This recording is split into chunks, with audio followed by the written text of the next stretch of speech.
हाफिज़ सईद वाला मामला जो है, मैं उसको ऊपर और चाहूँगा कि आप राय दें, क्योंकि ये हाफिज़ सईद एक सिंबल के तौर पर दुनिया में नाम उठाया गया। हाफिज़ सईद इस सेक्टेरियन आउटफिट्स जो कुछ पाकिस्तान के अंदर कर रही हैं,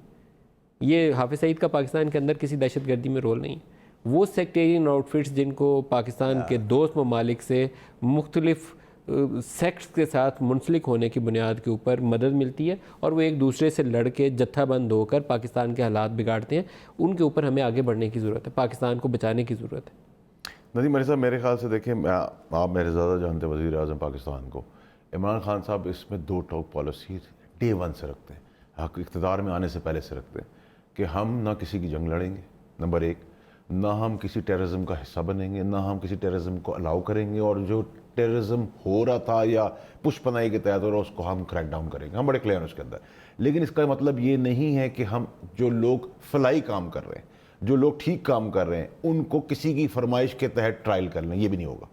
ये भी बड़ा मैं क्लैरिटी से आपको बता रहा हूँ। अगर कोई मुलविस है, उस मुलविस होने में कोई रिलीजियस आउटफिट की बात नहीं हो रही है, उसमें मैं और आप भी अगर मुलविस हैं तो कानून अपना काम करेगा, और यही रियासत का और हुकूमत पाकिस्तान का काम होना चाहिए। हमारी क्लैरिटी ये किसी जगह पे नहीं है कि हम अपने दोस्त ममालिक की जंग लड़ें। हमारा कहीं एक हमारे पास बड़ी क्लैरिटी कि हम अपने सरजमीन से दहशतगर्दी ना होने दें, हम अपनी सरजमीन के अंदर कोई दहशतगर्दी ना होने देंगे, हम टेररिज्म के खिलाफ झंडा बुलंद करके खड़े होंगे, हम टेररिज्म नहीं होने देंगे, ना टेररिज्म का हिस्सा बनेंगे, ना हम इस आउटफिट को, ना इन आउटफिट्स को हम सपोर्ट करेंगे। बाद इश्यूज़ के ऊपर स्टेट को अपनी पॉलिसीज़ जो हैं ज़्यादा अच्छे तरीके से वज़ा करके उसकी ओनरशिप लेने की ज़रूरत है। हमने मिली मुस्लिम लीग बनाई थी और ख्याल ये था कि हम मेन स्ट्रीमिंग करेंगे इन लोगों की, वो प्रोसेस अभी भी आप आगे बढ़ा सकते हैं। लेकिन मैं दोबारा कह रहा हूँ कि हाफिज़ सईद एक सिंबल के तौर पर पूरी दुनिया में वो नाम उनका बॉम्बे अटैक के बाद उठाया गया, और अब आपके पास ऑप्शंस बहुत लिमिटेड है इस मामले में। कंप्लायंस आप करके दिखाएंगे तो वो आपको FATF से निकालेंगे, नहीं तो अक्टूबर का अगला रिव्यू आपके सर पे खड़ा है। अभी तक कोई भी शवायद और सबूत हमें नहीं दिए गए।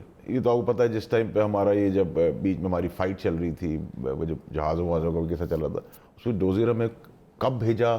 अटैक कब शुरू किया, ड्रामा कब शुरू किया, तो देखिए, अगर मैं किसी की फरमाइश के हिसाब से तो कुछ नहीं कर सकता। अगर वो कल अटैक इंडिया कह दे कि कल आप और मैं मुलविस हैं, नहीं, तो पुलवामा वाले में तो उन्होंने नहीं, ये तो बॉम्बे वाले के ऊपर अभी तक वो लेके ढंडोरा पीट रहे हैं। पुलवामा वाला तो उनका ढंडोरा पीट रहे हैं, लेकिन ढंडोरा पीटने के साथ कोई शवायद तो देते ना, क्रॉस बॉर्डर आप शवायद दे के बताते हैं। हमने शवायद दिए ना इंटरनेशनल कोर्ट के अंदर कि हमने एक नेवी का, एक रॉ का नेवी का यूनिफॉर्म ऑफिसर पकड़ा, ये हमारे पास शवायद है, ये उसका पासपोर्ट था, ये जाली पासपोर्ट था, इस तरह पुष्पनाई हो रही थी, इस तरह पैसे दिए गए थे। हम सबूत ले गए ना, हम जबानी तो ले गए कि हमने किसी आदमी को पकड़ लिया, उसको वर्दी बता दी, कहा ये इंडिया का आदमी। ऐसा तो नहीं कि हमने जहाज मार गिराया तो हमने कोई खिलौना तो नहीं दिखाया, हमने कोई और जहाज की, अपने टूटे हुए जहाज की तस्वीर नहीं दिखाई। हम कॉन्क्रीट काम करें, उसमें आप गवर्नमेंट ऑफ पाकिस्तान की भी को प्रेस करें, और हम अपने इदारों को, जो हम सब करते हैं, कि उनको भी प्रेस करें, उनको इंडोर्स करें, उनको वो हिम्मत दें कि वो और ऐसे बेहतरीन काम और करें जिससे हमारा सर फखर से बुलंद हो।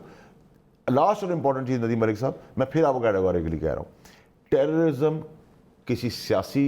पार्टी की शक्ल में हो, किसी सियासी जमात की शक्ल में हो, कोई रिलीजियस आउटफिट के अंदर हो, कोई सेक्टेरियन हो, किसी की पुष्पनाई पे हो, किसी प्यारे मुल्क की कोशिशों की वजह से हो, हम उसका हिस्सा नहीं बने। वैसे ये नबील गबोल साहब, जहाँ आप तस्करा कर रहे हैं कि ट्रंप से जाके प्राइम मिनिस्टर को प्रोटेस्ट करना चाहिए, ट्रंप के सामने हिलरी क्लिंटन का वो बयान सुनाना चाहिए और तारीखी हक़ाइक़ उसको बताने चाहिए कि हम आपकी जंग जहाद अफ़गानिस्तान के दिनों में जिसका हिस्सा बन गए थे, और पाकिस्तानी सरजमीन जो थी ये लॉन्च पैड के लिए इस्तेमाल हुई थी सोवियत यूनियन के ख़िलाफ़ बरसरे बेकार रहने के लिए, उसके नतीजे में पाकिस्तान के ये हालात हैं। आज हमें जो आप कोसने दे रहे हो, आपकी सज़ा पाकिस्तानी कौम भुगत रही है। हमारी उस नाकस पॉलिसी थी, हम आपका साथ दिया, ना देते तो पाकिस्तान ज़्यादा अच्छा रहता। मुझे याद दें, जो नबील गबोल साहब का, नबील भाई एक मिनट से 1 सेकंड दे दीजिएगा प्लीज़,